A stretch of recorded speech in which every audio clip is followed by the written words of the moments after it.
అన్నయ్యకి నా వందనాలు. డిసెంబర్ నెలలో ఫెస్టివల్ కానీ ఇంటికి వెళ్ళాను. 50 days అక్కడ తీసుకున్నాను. అయితే నేను సండే అక్కడ నుంచి స్టార్ట్ అయ్యాను ప్రేయర్ అయిపోగానే. మరి ఇంట్లో ఏం జరిగిందో నాకేం తెలియదు. వేరే రిలేటివ్స్ వల్ల మా మమ్మీ మా డాడీ గొడవ ఆడుతున్నారు. అది ఎంత అంటే మా మమ్మీ ఇంట్లో నుంచి మా మామయ్య వాళ్ళ దగ్గరికి వచ్చి అంత పెద్ద గొడవ జరిగింది. నాకైతే తెలీదు, నేను ట్రైన్ జర్నీలో ఉన్నాను. మరి మా అమ్మ కాల్ లిఫ్ట్ చేయట్లేదని అందరు నాకు ఫోన్ చేస్తున్నారు. ఏమైంది, ఫోన్ చేయట్లేదు, ఎక్కడికి వెళ్ళిపోయినాను. నేను చేసిన మా అమ్మ నా కాల్స్ లిఫ్ట్ చేయలేదు. నా కాల్ లిఫ్ట్ చేయకుండా అసలు ఉండదు. ఏ టైంలో అయినా సరే నా కాల్ ఖచ్చితంగా లిఫ్ట్ చేస్తుంది. ఒక 20 times చేస్తుంటాను, లిఫ్ట్ చేయాలి. నాకైతే భయం వేస్తుంది, ఎక్కడికి వెళ్ళిపోయిందో తెలియదు అని.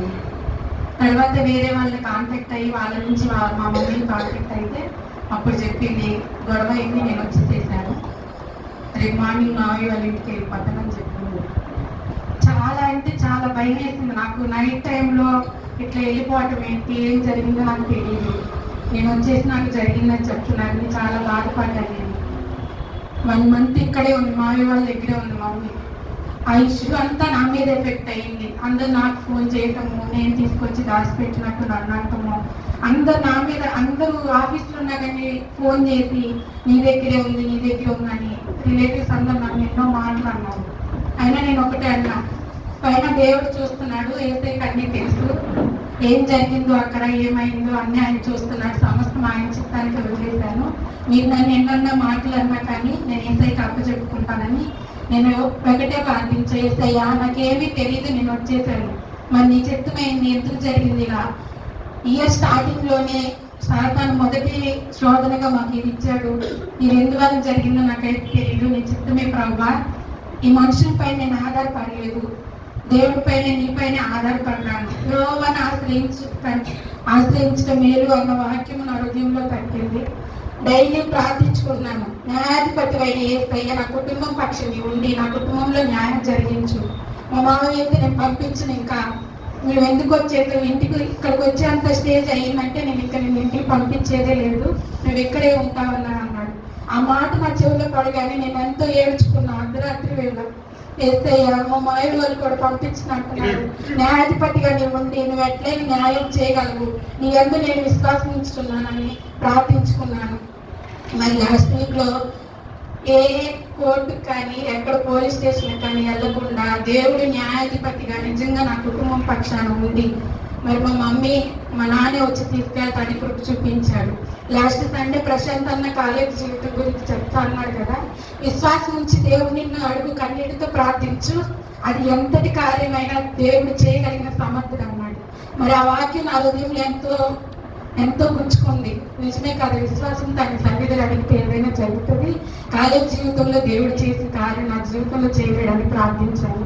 మరి మా మమ్మీని మా నాన్న వచ్చి తీసుకెళ్ళడం జరిగింది. అందువిధంగా బట్టి దేవునికి ఎంతో నేను కృతజ్ఞతరాలను అయి ఉన్నాను.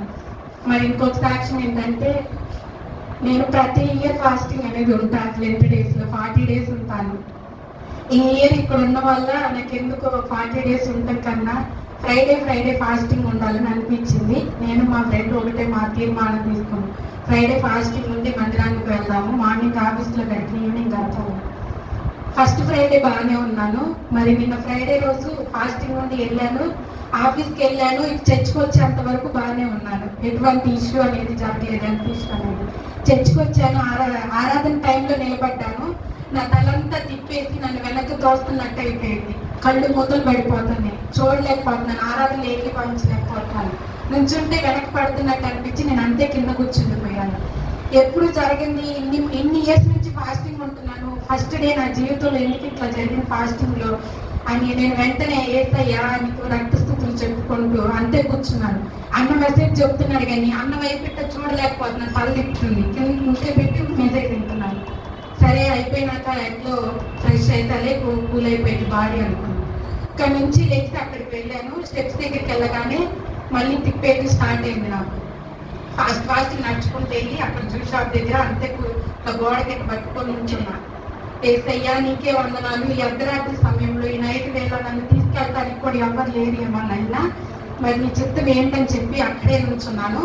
వామిటింగ్ అయిపోయింది. ఇక జ్యూస్ షాప్లో జ్యూస్ తీసుకొని వెళ్ళాను. సరే కూల్ అయినాక వెళ్దాం, కొంచెం ఎనర్జీ వచ్చినాక నుంచుంటే ఎనర్జీ రావట్లేదు. అయినా పరిగెత్తుకుంటూ ఫాస్ట్గా వెళ్ళిపోయాను. అక్కడికి వెళ్ళినాక కూడా ఫుడ్ తినడానికి